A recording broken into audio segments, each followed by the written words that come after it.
Us eyes. You are cowboy? He nodded. Name's Jake Turner. Just passing through when the storm hit. She hesitated before saying, My name, Nayeli. The way she said it sounded soft, musical, but full of sadness. Jake gave a small nod. Nayeli, he repeated, as if to make sure he remembered it right. Hours passed slowly. Jake fed her small sips of coffee, then gave her a few bites of dry bread. The color began to return to her face. She told him she had been running for 2 days. Soldiers had raided her village, and she had escaped alone into the hills. Her blanket had been her only protection. When the snow came, she had tried to find shelter but collapsed near the canyon. Jake listened quietly. He didn't know what to say, only that she had been through more than anyone should. The firelight flickered across the room, painting her face in warm shades. She still looked weak, but her breathing had steadied. Jake leaned back, exhausted himself. The sound of the wind outside grew softer now that the storm had passed its worst. Nayeli watched him with tired eyes. Her voice trembled as she whispered, You saved my life. Jake shrugged. Just did what any man should, but she shook her head. No, many would walk away. You did not. He didn't know how to answer. There was something in her tone, a mix of gratitude and disbelief. For a long time they sat in silence, the only sound the crackling fire. After a while her eyelids grew heavy and she lay back down. Jake spread another blanket over her and made sure the fire would last through the night. He sat in the chair by the hearth watching the flames dance.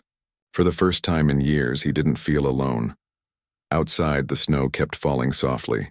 Inside warmth filled the little cabin, not just from the fire, but from something unspoken between two souls who had met by fate in a frozen land.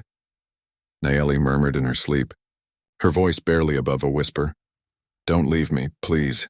Jake leaned forward, his rough hand resting lightly on the blanket near her shoulder. I won't, he said quietly. You're safe here. The storm howled one last time outside, but inside that cabin there was peace, the kind that comes when a stranger's kindness becomes a lifeline. Jake didn't yet know how deeply this moment would change both their lives, but he knew one thing for sure. He wasn't going to let her freeze, not tonight, not ever again. The fire burned low, sending gentle light across the wooden cabin walls. Outside the storm still raged, but inside it was quiet except for the sound of crackling wood. Jake sat near the fire, rubbing his hands together for warmth.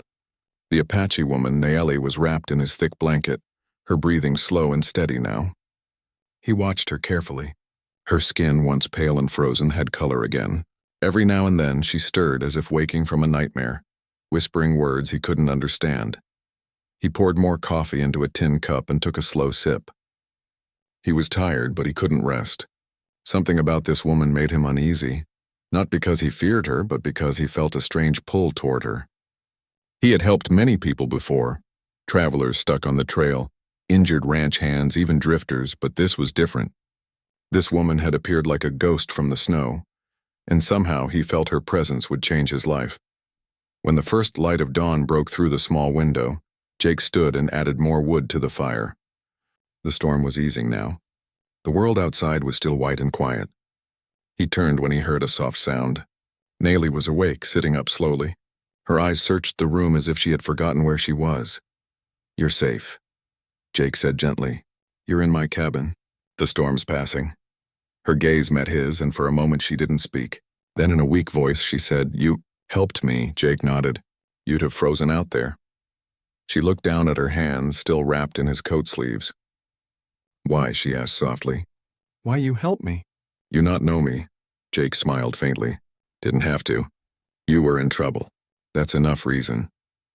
Her lips trembled as if she wanted to say something more but couldn't.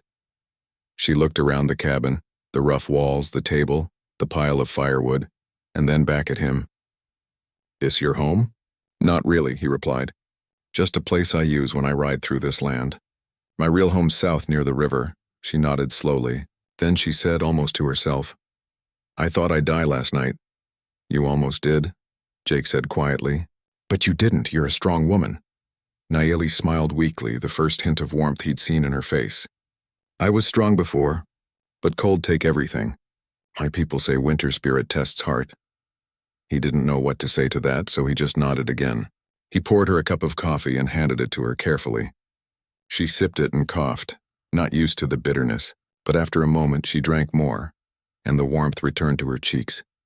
For a long time they sat in silence. Jake fixed a small meal, beans, bread, and a few strips of dried meat. He offered her a plate and she ate slowly, grateful for each bite. He noticed her eyes studying him every now and then, curious but guarded. When she finished, she set the plate aside and whispered, "My name, Nayeli." "Jake Turner," he said, giving a small nod. "Nice to meet you, Nayeli, though I wish it was under better weather." She smiled faintly, and that smile changed the room. For the first time since he'd found her, she didn't look like someone running from death. Later, Jake stepped outside to check on his horse. The air was still cold but calm now. Snow covered the land like a white blanket. He filled a bucket with water from the frozen creek and returned inside. Nayeli was sitting by the fire, holding her blanket close. When he entered, she looked up at him and said softly, "You are a kind man." Jake shrugged. "Just doing what anyone should do." She shook her head slowly. "No, many hate my people. Some would leave me to die." Her words hit him like a quiet truth. He knew she was right. There were men in town who would have turned their backs on her just because she was Apache. But Jake didn't see tribes or color. He saw a human being who needed help. He knelt near the fire and added more wood. "You won't have to worry about that here," he said. "You're safe." Something in her eyes softened then. "You saved my life," she whispered. "I owe you." Jake shook his head. "You don't owe me anything," but Nayeli didn't agree. She looked at him seriously. "Where I come from, we do not forget who saves us. I have nothing to give, but I can give warmth." Her voice trembled slightly. "You gave me fire. I can give you a warm bed every night if you want." Jake froze. The words were soft, innocent, but full of meaning. He could tell she didn't mean it the way it might sound. She was offering care, gratitude, comfort. Still, he looked away, feeling awkward. "You don't have to promise me anything," he said quietly. "You just get your strength back."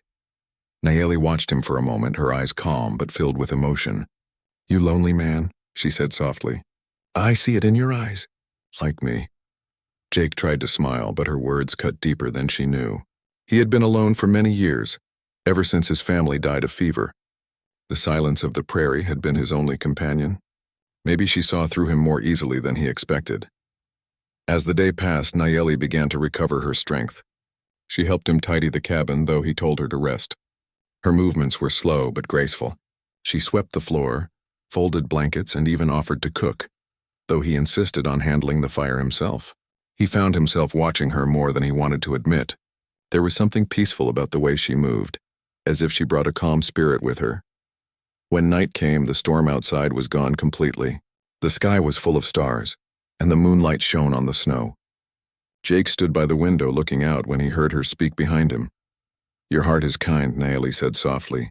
"You help strangers. You share your fire. My people say men like you are chosen by the spirits." Jake turned and smiled faintly. "I don't know about spirits. I just don't like to see good folks suffer." She tilted her head slightly. "You call me good?" "Yes," he said. "You didn't deserve what happened to you." For a long moment she said nothing. Then she whispered, "My village gone. My family, I don't know. Maybe they live, maybe not." Her eyes filled with quiet pain. "I was running from soldiers. I hide in canyon 3 nights. I thought I see sun one more time. But I was wrong. Then you came." Jake felt a lump in his throat. He sat down near her and said quietly, "You'll be safe here for as long as you need. No one will find you." Her eyes met his. "You risk your life for me." "Why?" Jake smiled faintly. "Maybe because someone once saved mine. When I was younger, I nearly drowned crossing a river. A stranger pulled me out, never knew his name. But I promised myself if I ever had the chance, I'd do the same for someone else." Nayeli looked at him with deep admiration. "Then maybe the spirits send you to me." He chuckled softly. "Maybe so." The fire flickered lower, casting golden light on both their faces. Outside, an owl called from the trees. Inside, silence wrapped around them again, but this time it was peaceful. Nayeli pulled the blanket tighter and looked into the flames. Her voice was gentle when she said, "You gave me warmth tonight. I will never forget." Jake looked at her, the firelight reflecting in his eyes. "Just rest easy now," he said. "Tomorrow's another day." She smiled faintly, her eyes closing. "Good man," she whispered before drifting into sleep. Jake stayed awake for a long time after that, staring at the fire. He didn't know what the future would bring, but he felt something had changed. The lonely cabin no longer felt empty. The sound of the fire, her soft breathing, and the calm night outside all came together in quiet harmony. As the moonlight touched her face, Jake thought to himself that maybe fate had brought them together for a reason. He didn't believe much in destiny, but something in his heart told him that this meeting in the snow was no accident. He leaned back in his chair, closed his eyes, and for the first time in years felt a strange peace settle over him. Outside, the stars glowed brighter. Inside the small cabin, two lives, once strangers, had crossed paths in the heart of winter, and something gentle, something human, had begun to grow between them. The snow outside had melted into a thin white mist over the hills, and the air felt quiet after the storm. Morning sunlight shone weakly through the small window of the cabin. Inside, the smell of wood smoke filled the room, mixed with the scent of coffee brewing on the fire. Jake Turner woke early, as he always did, but this morning felt different. For the first time in a long while, he wasn't alone. He looked over at Nayeli, the Apache woman he had saved from freezing to death.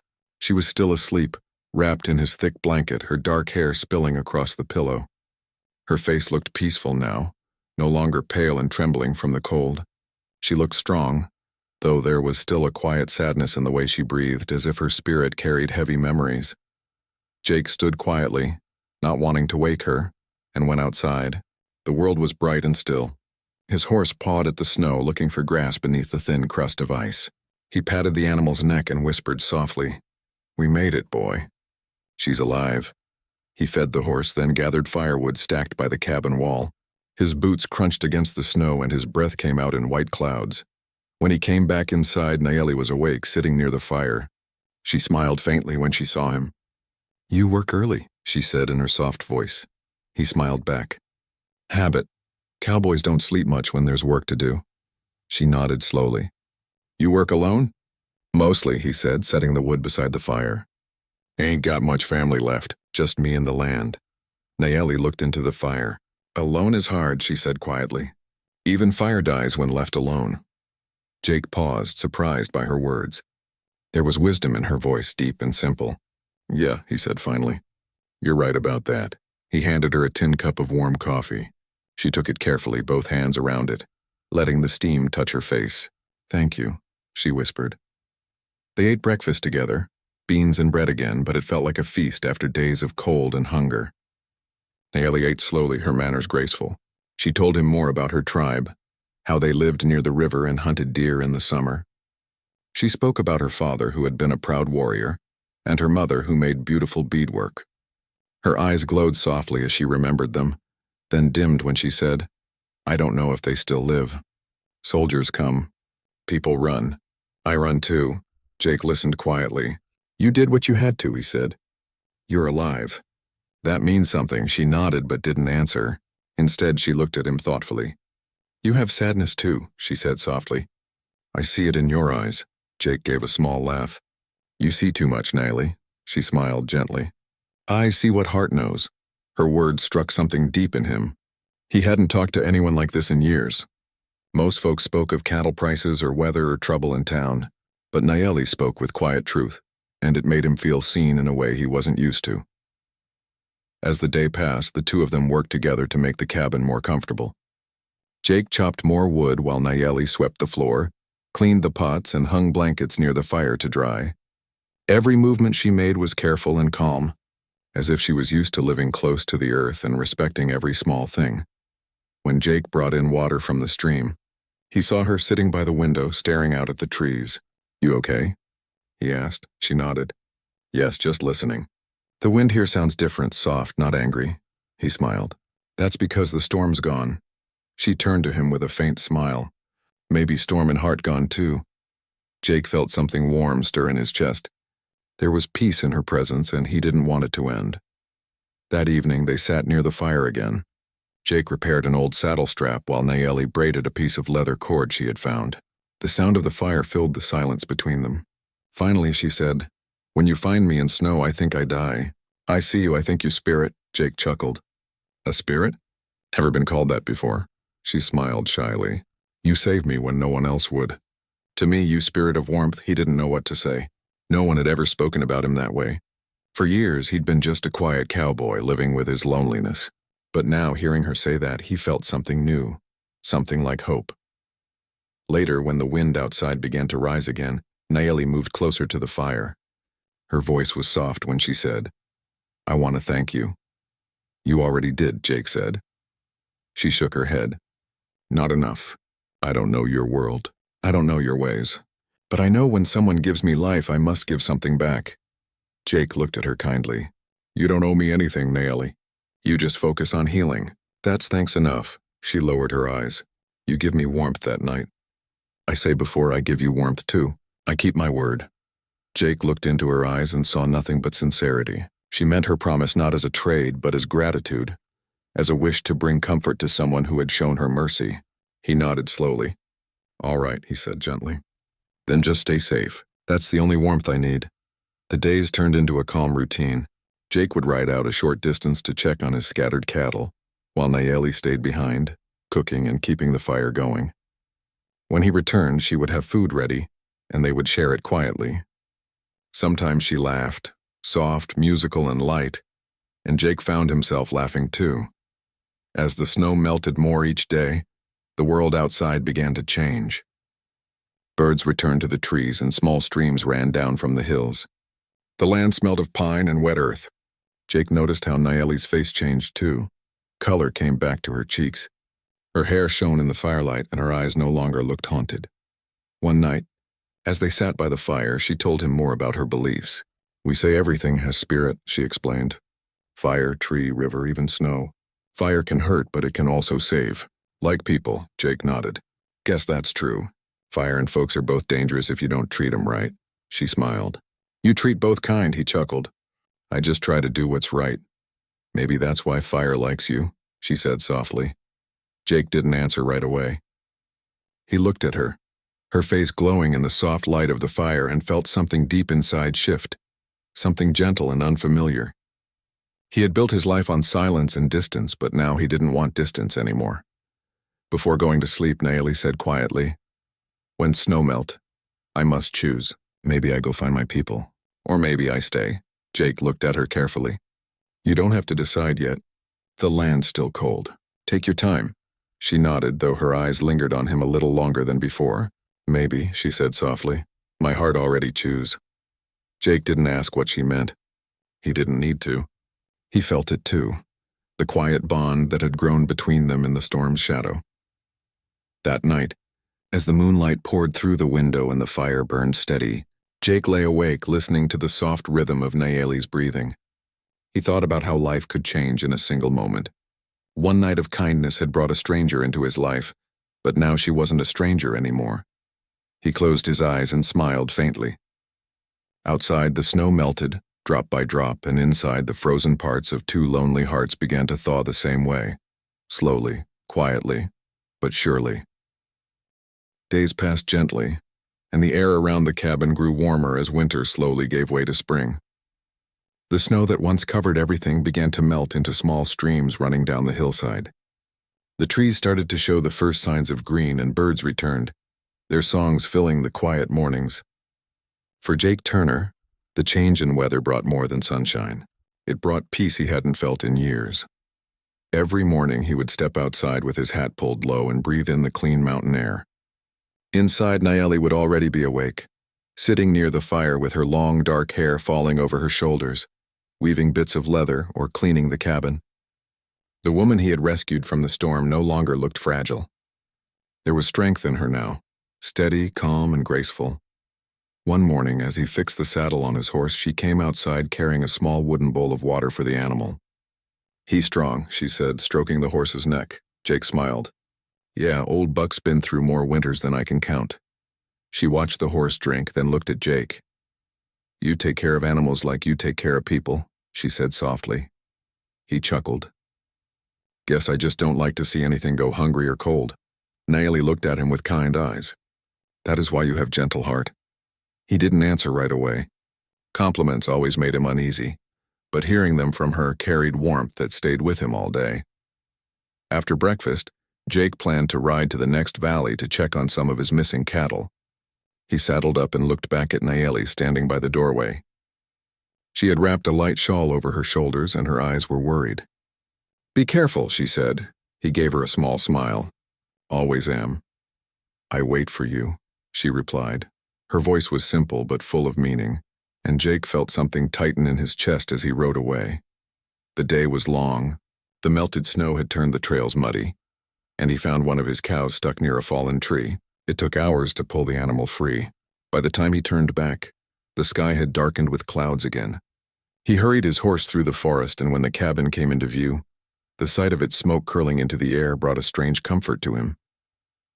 Nayeli was standing outside, waiting. When she saw him, her face lit up with relief. "You come back," she said, smiling. "Of course," he said, dismounting. "Didn't think I'd leave you here alone, did you?" She looked down shyly. "I knew you come. Fire told me." Jake laughed softly. "Fire told you?" She nodded. When people think of each other, fire burns stronger. Today fire burned bright. Her words made him pause. Maybe she was right. He had thought about her the whole day. That evening, as they ate together, the cabin felt warmer than usual. The storm outside never came, and the stars shone clearly through the window. They talked for a long time about his ranch, her tribe, the mountains, and the stars. Nayeli told him how her people believed stars were the campfires of their ancestors, watching from the sky. "Maybe your people look down and see you safe," Jake said quietly. "Maybe," she answered, smiling faintly. "And maybe your people see you too." He looked into the fire. "I sure hope so." For a long time they sat quietly, each lost in thought. Then Nayeli spoke softly. "When snow melt, what you do?" "Go back to my ranch," Jake replied. "Got fences to mend, cattle to round up. Life keeps moving." She nodded slowly. "And me?" Jake hesitated. "You can come with me if you want, or I can help you find your people. Whatever's right for you." Her eyes softened. "You would take me with you?" He nodded. "If that's what you want." She looked into the flames for a moment before whispering, "You saved my body, but now you save my heart too. Maybe my place is with you."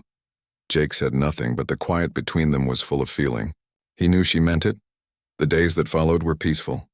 They repaired the cabin roof together, gathered wild herbs, and set traps for rabbits.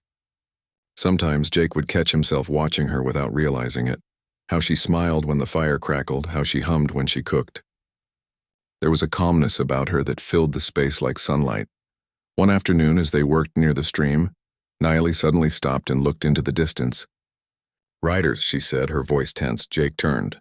Sure enough, 3 figures on horseback were approaching. He narrowed his eyes. "Soldiers," he muttered. Nayeli's face went pale. "They look for me." Jake's heart tightened. "Inside," he said quickly. "Go inside and stay quiet." She ran toward the cabin while Jake led his horse behind the trees. The rider stopped a few yards away. The man in front, wearing a blue coat, called out, "Anyone here?" Jake stepped forward calmly. "Just me," he said. "Name's Jake Turner. I use this cabin when I pass through." The soldier eyed him suspiciously. "You seen any Indians around?" "Some escaped a few weeks back." Jake shook his head. "Ain't seen a soul. Just my horse and the snow." The soldier studied him for a moment, then spat into the snow. "If you do, you let the post know. There's a bounty for any runaways." Jake's jaw tightened, but he kept his voice steady. "I'll keep that in mind." The men turned their horses and rode off.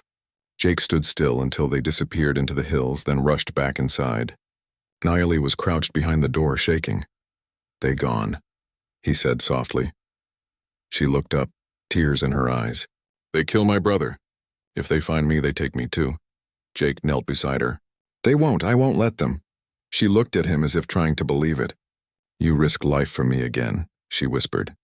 He took her trembling hands. "I told you before. You're safe here. No one's taking you from me." The room was quiet for a long moment. Then Nayeli leaned closer, her voice barely a whisper. "You are a brave man, Jake Turner. But brave hearts get hurt." He smiled faintly. "Maybe. But some things are worth the risk." After that day, Nayeli stayed closer to the cabin. She helped Jake with chores and learned how to tend the animals.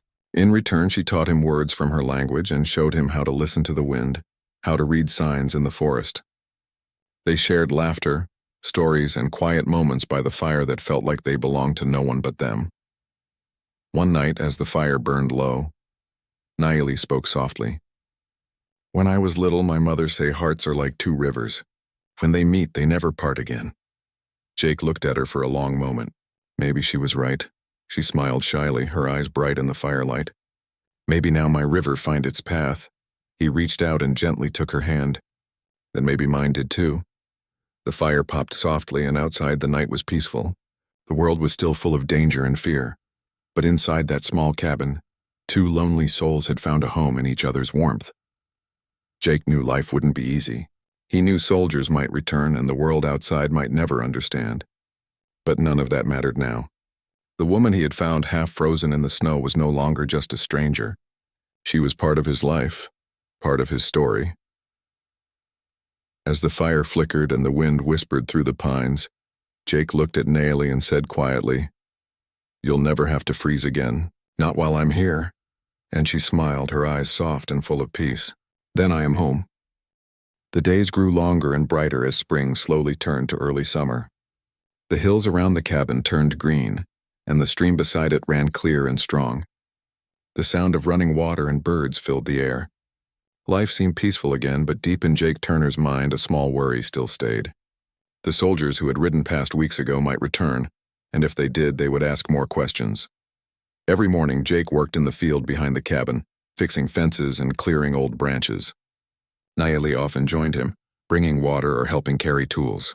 She had grown stronger, her face glowing with health. Her laughter came more easily now, and when she smiled, it seemed to fill the quiet valley with warmth. One afternoon, Jake looked up from his work and saw her walking through the grass, her long hair shining in the sunlight. She was carrying wildflowers in her hands, tying them together with a thin strand of grass. She saw him watching and smiled. "You always look at me like I'm part of the sun," she said softly. Jake grinned, brushing sweat from his brow. "Maybe that's because you are the only light out here." Her cheeks turned pink and she looked down shyly. "Light follows warmth," she whispered. He didn't know what she meant exactly, but her words stayed in his heart all day. That evening, they ate together on the small porch, watching the sky turn orange and gold. The air smelled of pine and smoke. Jake leaned back in his chair and said, "I was thinking, when I go back to my ranch, it's a good day's ride south. There's space there, plenty of room, a big house, stables, and land. You could come with me." Nayeli looked at him quiet for a long moment. "You want me to come?" "Yes," he said. "I can't imagine that place without you now." She smiled faintly. "Then maybe I will." But her smile faded when she looked out toward the hills. "If soldiers come again, they will look for me. They do not forget faces." Jake reached over and took her hand gently. "If they come, they'll have to go through me first." She looked at him, her eyes full of worry. "I don't want you hurt because of me." "I've made my choice," he said softly. "And I'd make it again." The next few weeks passed quietly. They began to prepare for the trip south.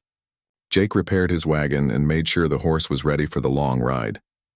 Nayeli packed what little they had, blankets, dried food, and the few things she had brought from her people. On the morning they planned to leave, the valley was covered in fog. Jake loaded the last bundle into the wagon and turned to help her up. But then in the distance he heard the sound of hooves. He froze. Nayeli noticed his face and followed his gaze.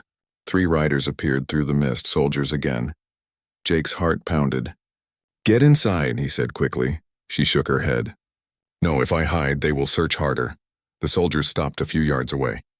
The leader, a tall man with a scar across his cheek, looked at Jake coldly. "We meet again, cowboy. I told you if you saw any Apache, you'd let us know." Jake stood tall, his jaw set. "Ain't seen any lately." The man's eyes narrowed. "Funny, we tracked footprints leading here." Jake's hand tightened on his rifle. "Maybe they're mine." The soldier smirked. "You'd better be careful, friend. Helping an enemy can cost you more than your horse." Before Jake could answer, Nayeli stepped forward from the doorway.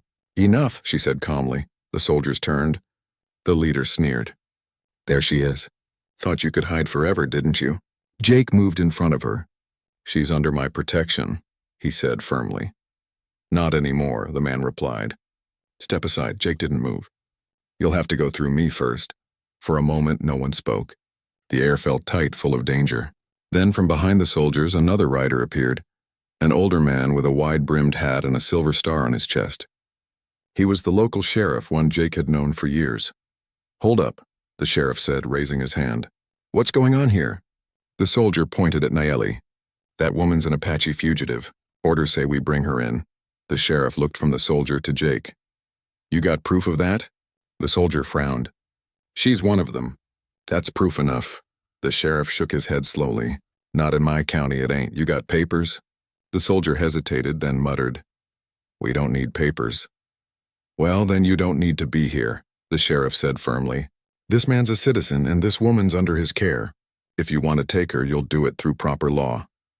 The soldier's eyes burned with anger, but he saw the sheriff's hand resting on his revolver and thought better of it. After a long moment, he spat into the dirt and turned his horse. Fine.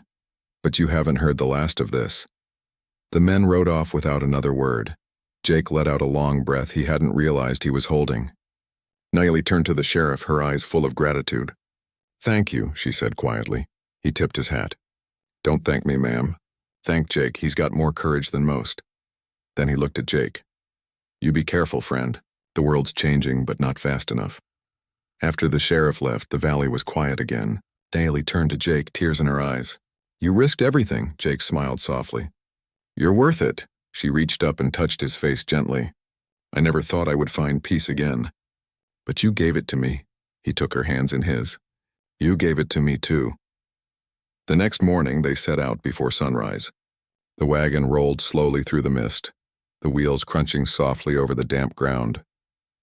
Behind them the cabin stood quiet, smoke still rising from its chimney. It had been a place of rescue, and now it would be a memory of how two lives met. The road ahead was long, but they weren't afraid. As the sun climbed higher, Nayeli leaned against Jake's shoulder and said softly, You saved me from cold. You gave me life. I will keep you warm every day till the stars forget to shine. Jake smiled and wrapped his arm around her shoulders. Then I reckon I'll never feel the cold again. They rode in silence for a while, the wind gentle on their faces. Birds flew above and the world ahead was wide and open. It was a new beginning, one neither of them had expected when that blizzard brought them together. When they finally reached the ridge overlooking Jake's ranch, the land stretched out before them, green fields. A small house and a stream running through the middle. Nayeli looked at it with wonder. This your home? He nodded. Our home now, she smiled, her eyes shining. Then I will plant flowers here. So spring always remembers us. Jake laughed softly. That sounds just right. They settled there, living quietly, far from war and noise. Jake worked the land and Nayeli tended the home. Sometimes when the nights grew cool, they sat together on the porch watching the stars. She would rest her head on his shoulder and whisper, You never left me to freeze, and he would answer, I never will. Years later, the locals would tell stories about the cowboy and the Apache woman who built a life together out of kindness and courage. Some said their cabin in the mountains still stood, and on cold nights, travelers could see smoke rising from the chimney, as if a fire still burned there, warm and alive, just like the hearts that once found each other in the snow.